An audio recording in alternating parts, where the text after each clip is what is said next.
Star Trek The Mirror War. This is a graphic novel, which is, of course, an 8-issue series from IDW, which came out a couple years ago. It is written by Scott and David Tipton, brothers who are avid Star Trek students and know quite a lot about the whole series, which is pretty cool. Now, the art's pretty cool.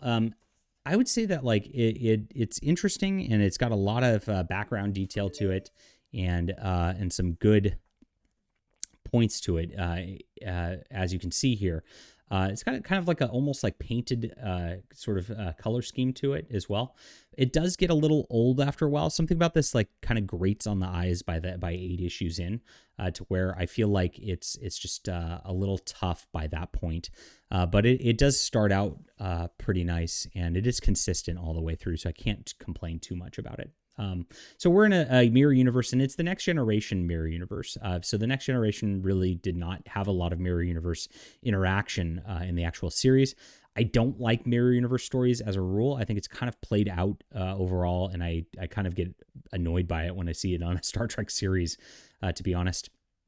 But here, they're playing into where the Klingons and Cardassians have an alliance, and the Earth with some rebels over there in Deep Space Nine. I guess like they add to this that the Earth sort of a group has their empire still functioning as they're fighting against this. I think it's a prequel to the stuff that comes later. I'm kind of confused by it a little bit timeline wise. It's not all that clear. But maybe it's not a prequel because they have the Defiant later on in the series here, and I'm trying to work through this now as I'm recording the video. And the Defiant gets made in the Mirror Universe way later, because they have a couple different Mirror Universe episodes in the Deep Space Nine series. So it is later on in it. So it does establish that there's this Terran Empire in addition to like these rebels that are out there, where it seemed like the rebels were basically it in the Deep Space Nine series, so it's a little fuzzy on that aspect.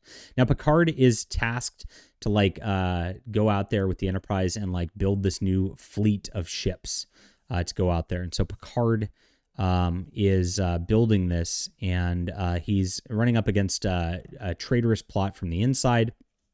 Yeah, I mean the art does pretty good. The Worf looks really good here, and actually the starships look really nice too. I like the design of Mirror Geordi too. He's got a cool different ocular implant sort of deal. And so he's facing this like coup that he has to deal with. In addition, he's trying to, of course, take down the Klingon Cardassian alliance, and is making good headway doing so. He's about to take them down, and the coup ends up being successful after a failed attempt, where Riker then ends up the head of the Terran Empire at the end of this, and it looks like Picard's killed. But it looks like that may actually not be dead in case they want to make a sequel to this or something. So 8 issues is a little long on this. I got to say another part, they do reference an issue 0 on this. And so you got to notice that there is a second trade paperback, which I'll grab right here, which is called Warriors of the Mirror War. And I'll review this separately as I read it, which I have not read it yet. And this becomes like a big event. So these are like the tie-ins to it, where there's like a bunch of one-shot tie-ins. And this is like the Marvel DC way of doing things, where like they have their event, and then of course they have all these tie-ins that come into the event also. And the tie-ins, I haven't read this yet, but I mean for the Marvel and DC ones are usually kind of skippable and don't add that much, and it feels like they're trying to pad the shelves and like milk stuff out of the events.